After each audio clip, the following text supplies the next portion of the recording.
Multilayer Perceptron Network y de el algoritmo de backpropagation. Esos son los temas que, pues, que escogimos al principio de nuestras exposiciones. Entonces, bueno, la red neuronal MPLP, por sus siglas en inglés, es una red artificial, una red neuronal artificial. Y para empezar como el concepto básico y todo, pues vamos a sentar algunas definiciones para poder tener esto un poco más claro, ¿cierto?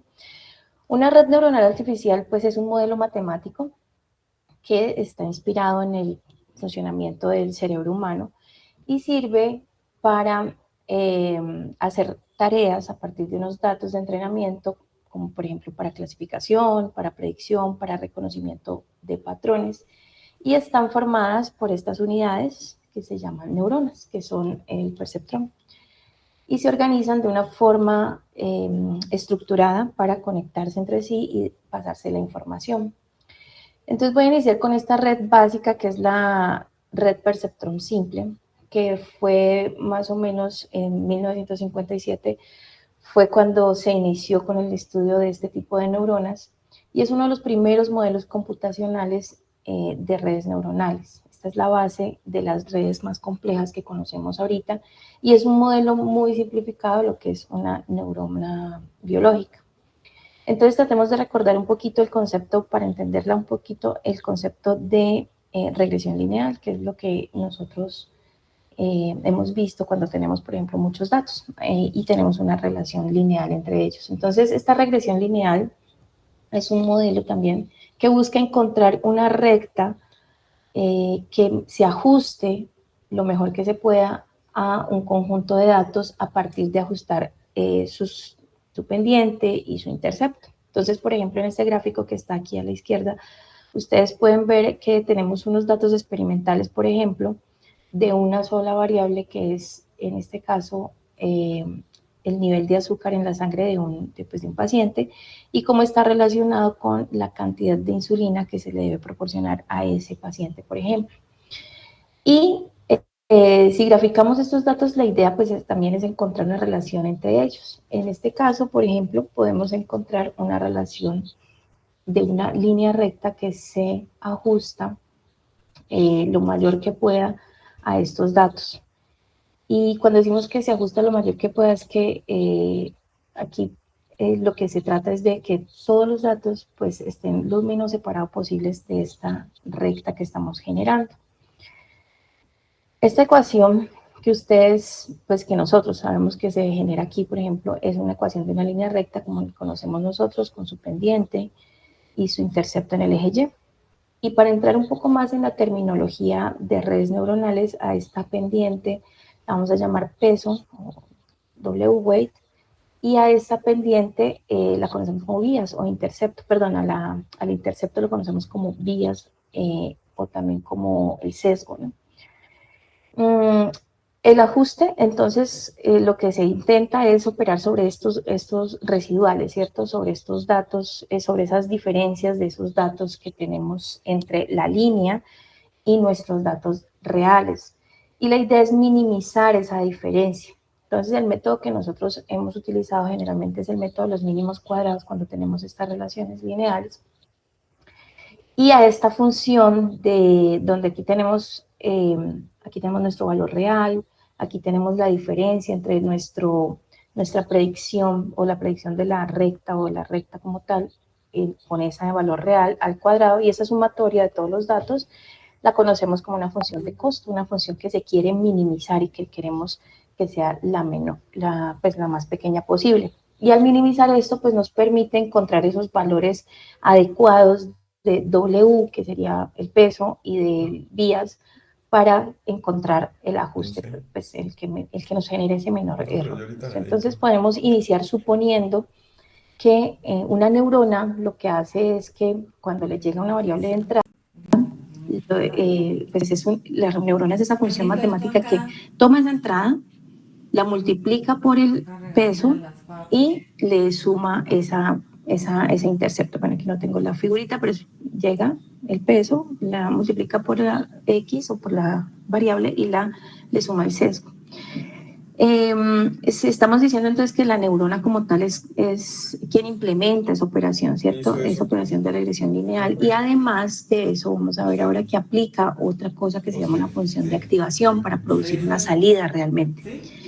La red perceptrón pues parte de aquí, asumiendo que tenemos múltiples entradas, en este caso, por ejemplo, X1, X2, XM, múltiples entradas binarias, cada una viniendo pues en principio de neuronas vecinas, y el perceptrón la recibe, a cada una la multiplica por ese peso, hace la suma correspondiente y le suma también su valor de vías o su intercepto. Y esto es lo que nosotros llamamos una suma ponderada. Entonces asumimos que una neurona es una función matemática, como les decía, que nos salida. Entonces, esto que se llama aquí Z es la suma ponderada. Y esta suma ponderada aquí más descrita es peso 1 por la variable 1 más peso 2 por 2, así sucesivamente, y con el intercepto. Pero, como les decía, el perceptrón no devuelve esa suma ponderada. Lo que pasa, o sea, este Z no es lo que devuelve la red perceptrón, es lo que hace es pasar por una función que se llama la función de activación, y esa función de activación transforma mi suma, en una salida final, en este caso llamada O, ¿vale? Estas funciones de activación, pues para el caso de esta perceptrón simple, puede ser una función de paso o una función de signo, que lo que me hace es mandarme a 1 o a 0 la respuesta, dependiendo de si es positivo o si es negativo o si tiene un valor específico.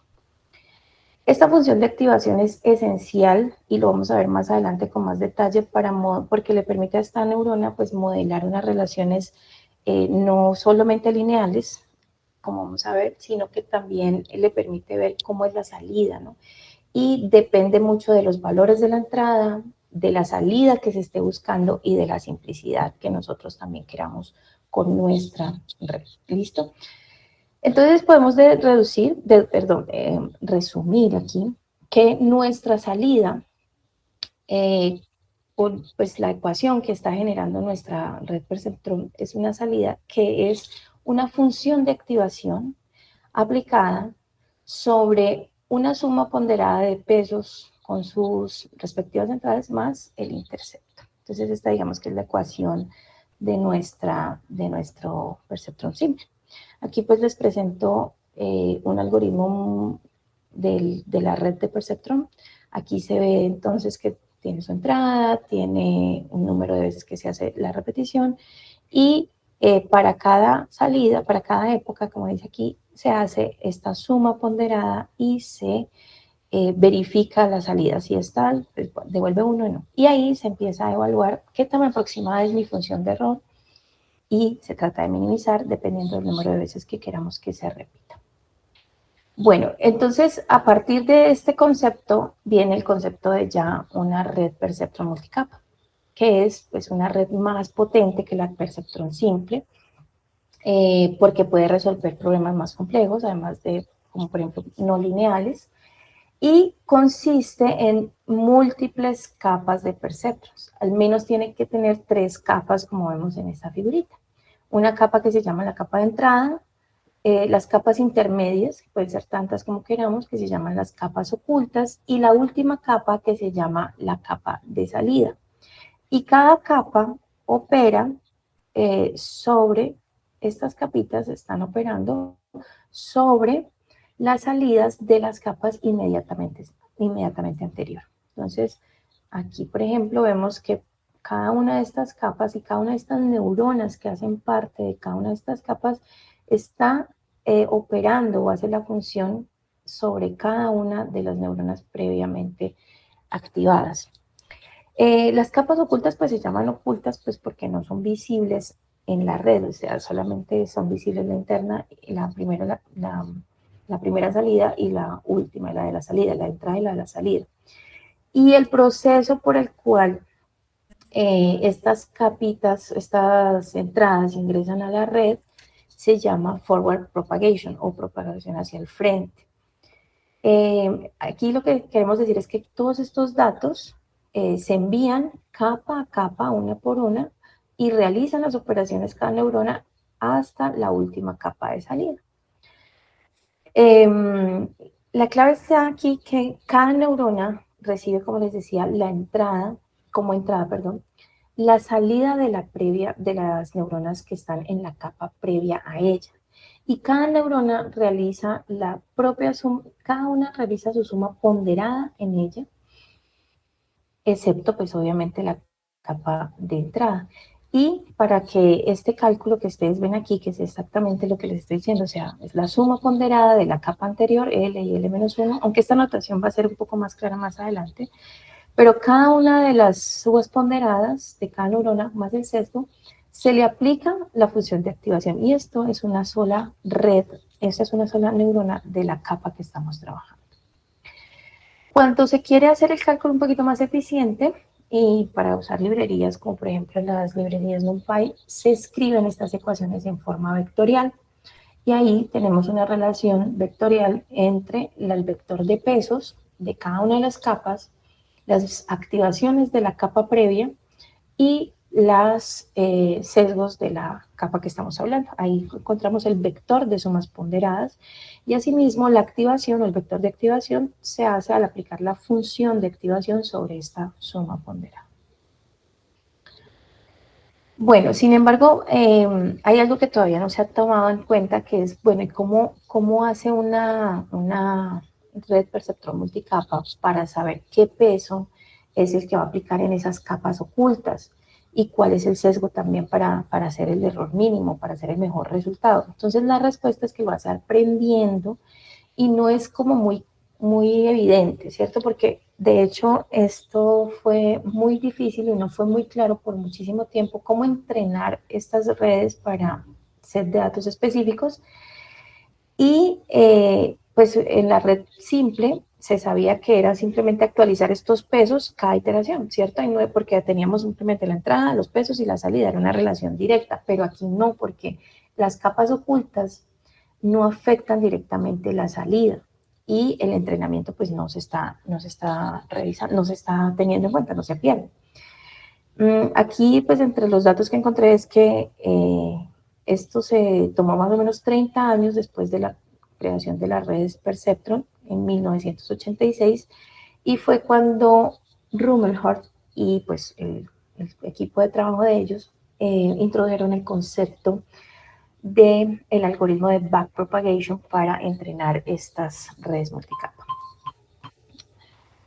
Bueno, la red perceptor multicapa, como les decía, pues tiene un proceso de aprendizaje y pues quienes hemos visto un poquito de control, esto parece un control aquí de lazo cerrado, donde las redes necesitan, como nosotros nos imaginamos, pues ejemplos para aprender, entre combinaciones de entrada y salida. Las redes pues van a llegar con esos ejemplos, entran a la red calcula la respectiva salida y esa salida es la que comparan con la salida real de los ejemplos y estos errores o esta diferencia que se pueda encontrar entre ellos entra a un sistema o un algoritmo de aprendizaje y ajuste para modificar de nuevo los pesos y el sesgo y de nuevo empieza el proceso de aprendizaje, ¿cierto?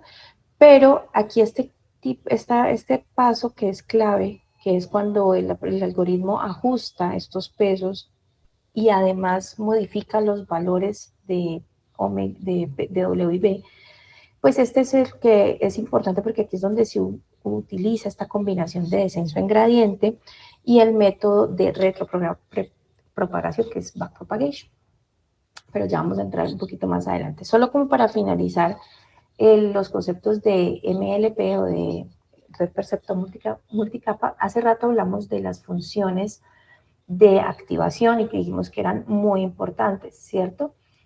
La importancia es porque, como les decía, pues la idea es que esta función actúe sobre la suma ponderada para producir una salida de la red. Y hace rato en la red perceptrón simple se utilizaba una función paso o una función signo para esa activación de esas neuronas. Pero que lo que pasa es que el gradiente de estas funciones es casi siempre cero. Entonces lo que impide aplicar pues este gradiente en descenso para encontrar el error mínimo de la red. Porque dijimos aquí adentro que utilizábamos el descenso en gradiente, así como el backpropagation dentro del backpropagation para poder producir esa minimización, ¿cierto? Entonces se deben utilizar otro tipo de funciones y aquí están las tres funciones que encontré que eran como más comunes. Está la función sigmoide, que es una función que para estos datos que son muy positivos o positivos, aproxima la función hasta 1 y para los que van para el lado negativo los aproxima a 0. Esta es la ecuación de la función. También está la función tangente hiperbólica, que esta es su fórmula y también tiene de una forma más rápida también, pero que aproxima los valores negativos a un valor de menos 1 y los valores positivos hacia 1. O sea, su rango es de menos 1 a 1. Y está la función ReLU, de unidad, ¿qué es esto? Unidad rectificadora lineal, que los valores negativos todos los manda para 0 y los valores positivos los empieza a dejar igual como venía. Entonces, con estas funciones, pues ya la salida de nuestra red perceptrón multicapa, pues ya se puede producir. ¿Listo? Bueno, eso con respecto a pues la red perceptrón como general. Ahora sí, ya yendo un poquito más al detalle del algoritmo de backpropagation, este es un algoritmo que es iterativo y se utiliza para entrenar la mayoría de redes neuronales, incluyendo las que se utilizan ahora, que son las profundas. Y para poderlo entender, tenemos que saber que él tiene tres pasos principales. Está el paso de la información hacia adelante, el paso hacia atrás y el paso de gradiente en descenso. ¿Listo? O sea, esta es como la movida o el moverse en gradiente en descenso. Aquí como solamente como información, y ya lo estudiamos más adelante, está el algoritmo y está cada uno de los pasos, ¿cierto? En esta fase, hacia adelante, se ingresan las entradas como hace rato a través de la red, se hace la predicción, se mide el error y esto es con respecto a los ejemplos. Luego, se propagan los gradientes del error con respecto a cada uno de los pesos, o sea que aquí vamos a tener una derivada para cada uno de los pesos hacia la capa de entrada, o sea, esa empieza desde la última hacia la capa de entrada. Y finalmente lo que se hace es que se modifican los pasos, se hace una modificación de los pesos de esas conexiones de la red, moviéndose siempre un poco hacia donde se minimiza la función, que es hacia la dirección opuesta del gradiente, de ese error que estamos minimizando. Bueno, para tener un poquito claro cómo se van a ver, porque aquí te vienen algunas funciones un poco más complejas, lo idea es tener clara esta notación, ¿cierto? Entonces, esta es una capa, la capa 0, la capa de entrada, que es la que se llama L0, layer 0. Después vienen las capas intermedias, 1, 2, 3 y 4. En este ejemplo solamente tenemos dos capas ocultas, la L1 y la L2. Y finalmente viene la capa de salida, que en este caso es la capa L3. ¿Listo? Y en cada una de ellas, nosotros vemos que las neuronas tienen un valor de salida, que es la activación de la neurona. Ella viene relacionada con cuántas neuronas aquí, por ejemplo, la activación de la neurona 1, la 2, la 3 y la 4, y en qué capa está cada una de ellas. Aquí la 1, la 2 y la 3 y su capa, y así sucesivamente. Y además las conexiones, recordemos que estas conexiones son en todas, ¿no? Yo nombré unita solamente como para el ejemplo, pero estas conexiones son esos pesos que se multiplican entre las dos neuronas que estamos conectando. Por ejemplo, esta entrada a esta neurona A12 se va a multiplicar por el peso 1, 1, es decir, la neurona 1 de la capa anterior por la neurona 1 de la capa 2.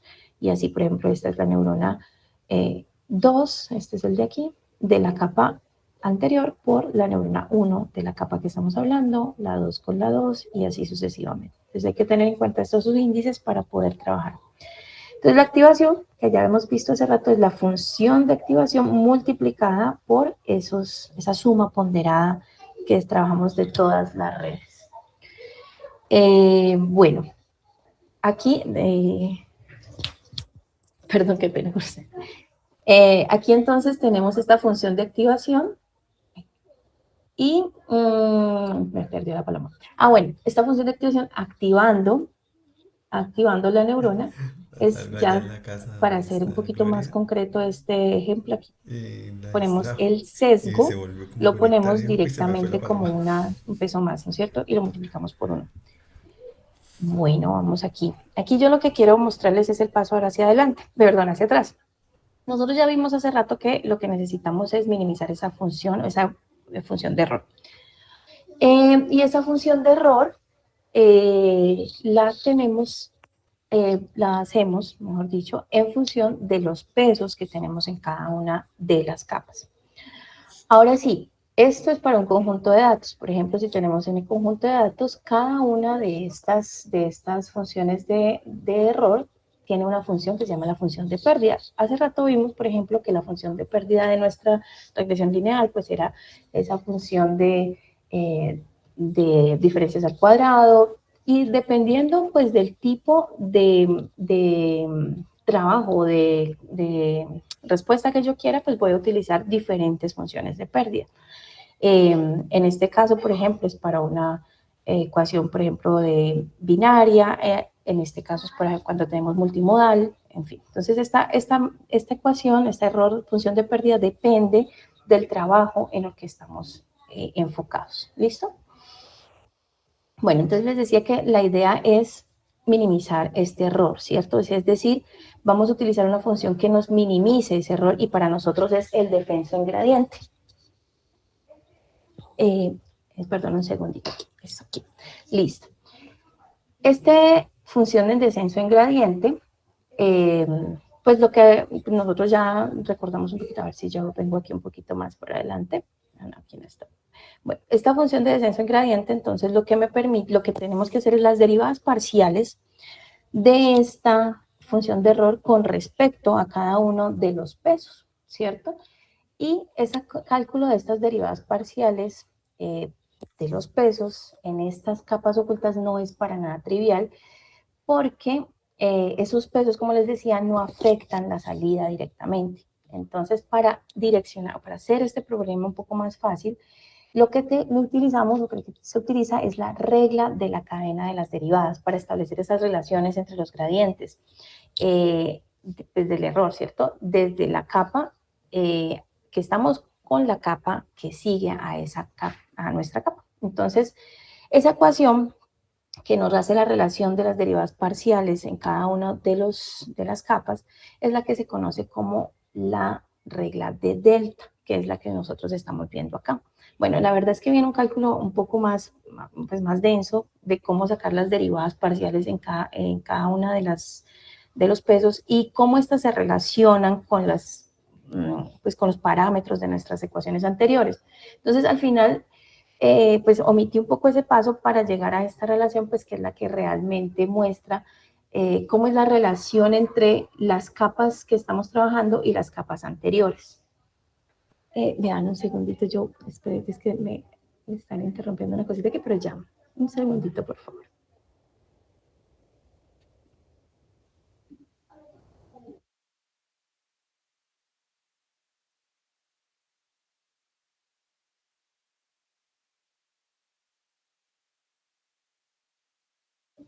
Ay, qué pena con ustedes ya.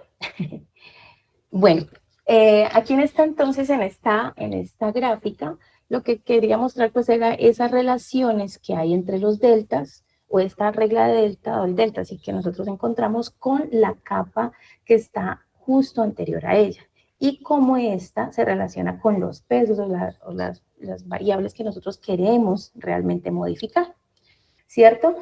Entonces, una vez establecidos estos deltas, o estos valores de delta, pues ya se puede aplicar el paso final del algoritmo de backpropagation, que es el gradiente del descenso. Cuando ya estos, como les digo, se conocen, entonces ya podemos sacar la derivada del error con respecto a cada paso, teniendo en cuenta que la derivada del error está en función de nuestro valor de delta. Y pues como nos mostraba el ingeniero en las clases de metaheurísticas, por ejemplo, este algoritmo lo que hace es que, por ejemplo, si tú estás en una función como esta, donde tienes un mínimo, te das de cuenta que estás en una colina, entonces tú lo que empiezas a ver es el gradiente, hacia dónde es que crece más mi pendiente, mi función, hacia dónde está creciendo más rápido.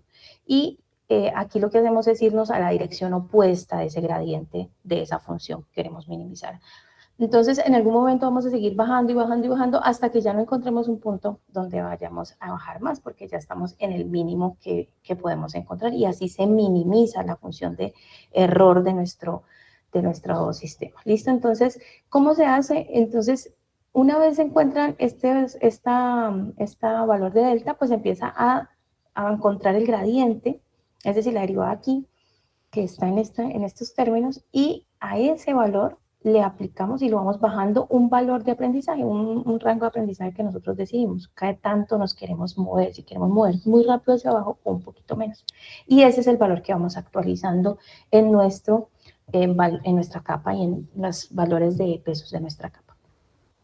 Ya para finalizar, pues aquí les quiero mostrar el algoritmo como tal, para ver que pues, no es tan complejo una vez uno ya tiene los términos un poco más claros, ¿cierto? Está el conjunto de aprendizaje, aquí sí ya está el número de capas en el que se están trabajando, los pesos, el vector de pesos y la función de activación. También se tiene que tener en cuenta que hay que tener ya la función de pérdida establecida, una tasa de aprendizaje, como les decía, que va entre 0 y 1, y el número de repeticiones o épocas. Para cada uno de estos valores, entonces lo que se va a hacer es inicializarlos en un valor aleatorio, en los valores de peso, y empieza un proceso iterativo en el cual nosotros vamos a llamar esta función, que ustedes, si se dan cuenta por aquí, es una función que se llama a sí misma, ¿cierto? Es una función que empieza a hacer recursividad. Entonces, lo primero que se hace es hacer el paso de ir hacia adelante. Es decir, con nuestros valores iniciales calculamos cuánto va a ser la función o la activación de cada neurona, y desde las capas, después desde la segunda, porque la primera pues ya es la que está quedándose aquí, hasta la última, lo que vamos a hacer es la suma ponderada y aplicar la función de activación. Y esto va hacia atrás, hacia adelante. Y luego se hace la propagación de los deltas hacia atrás. ¿Y cómo se hace? Pues se calcula el delta con la última función, la salida.